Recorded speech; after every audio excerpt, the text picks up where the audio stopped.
I'm Jake O'Neill, creator of Animagraphs, and this is how a car engine works. Let's start at a single piston, the powerhouse of the engine, and work our way outwards.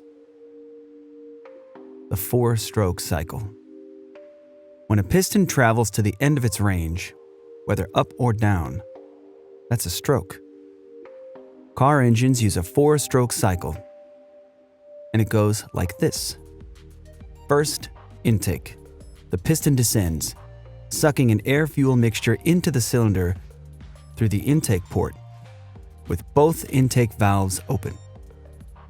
Next, compression. With all valves closed, the piston comes back up, compressing the fuel and air mixture for more powerful combustion. Then, the power stroke. An electrical spark ignites the compressed fuel and air mixture, and the resulting combustion forces the piston to the bottom of the cylinder again. A connecting rod transfers this power to the crankshaft. Finally, exhaust. The piston comes back up, pushing the spent mixture out through open exhaust valves and the exhaust port, connecting multiple pistons. For smooth power delivery, pistons take turns firing. The firing order for this engine is 1, 3, 4, 2. Camshafts with specially shaped cams push spring-loaded valves open in turn. Cam gears and a timing belt or chain links everything to the crankshaft, and it all spins together. The crankshaft translates piston power out of the engine. It has counterweights to balance against the pistons for perfectly smooth revolutions. This is what RPM means. We're counting the number of full crankshaft revolutions per minute. The engine block holds the crankshaft and cylinders, and the cylinder head holds valves, ports, cams, etc. A geared flywheel sits at one side of the crankshaft for connection to a transmission. It's also where the starter connects to the system. This engine has 4 cylinders arranged in a single row, but there are many other possible configurations, like 6 cylinders with 3 on each side, angled in a V-shape, or 8. Despite different design goals, the basic engine parts are all there. Now let's look at other systems that support this combustion process. Air intake. Air comes in through the air filter and then into the intake manifold, where it mixes with fuel before being sucked into individual cylinders through intake ports.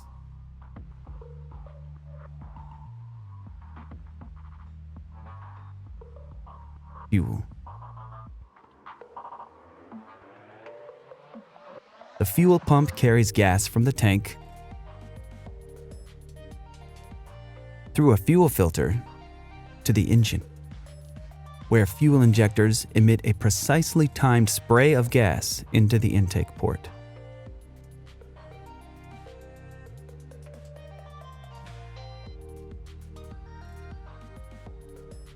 Cooling.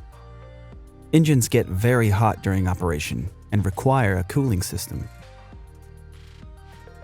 Coolant channels around the cylinders and through the cylinder heads carry a special liquid called antifreeze to keep temperatures within safe operating range. It's called antifreeze because it won't freeze in icy weather. After cooling hot engine parts, coolant circulates through the radiator. The radiator has a network of small tubes and fins. Coolant passes through these channels, while air, pulled in by the radiator fan, blows by the tubes, cooling the hot liquid for recirculation.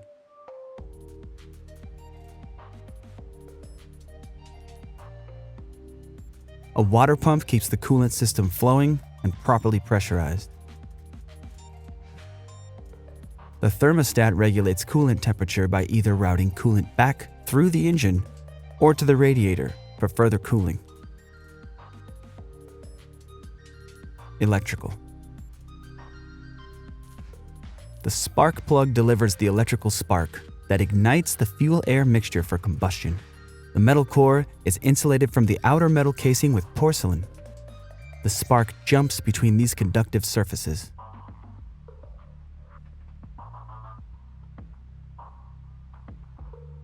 The coil pack delivers electrical current to the spark plugs as directed by the ECM, or Engine Control Module.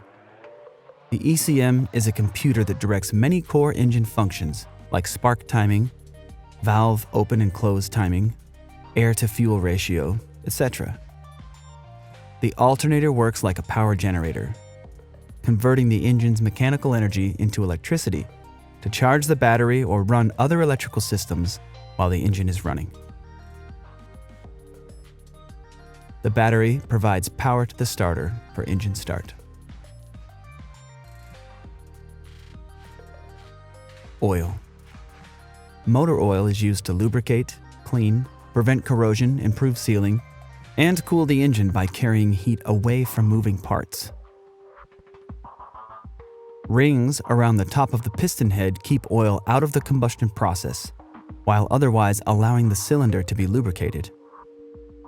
Oil galleries are channels through the engine block and cylinder head that carry oil to various engine parts. Oil flows through the engine and back to the oil pan for recirculation. Oil rests in the oil pan when not in circulation. The oil pump keeps oil properly pressurized and flowing. And the oil filter keeps oil clean from contaminants.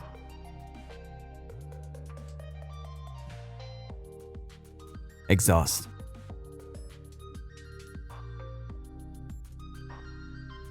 The exhaust manifold collects gases from multiple cylinders into one pipe. Exhaust flows through the catalytic converter, which captures toxic chemicals in engine exhaust, and then out through a muffler that reduces exhaust noise. And finally, here's the full functioning engine with all the basic systems we've discussed.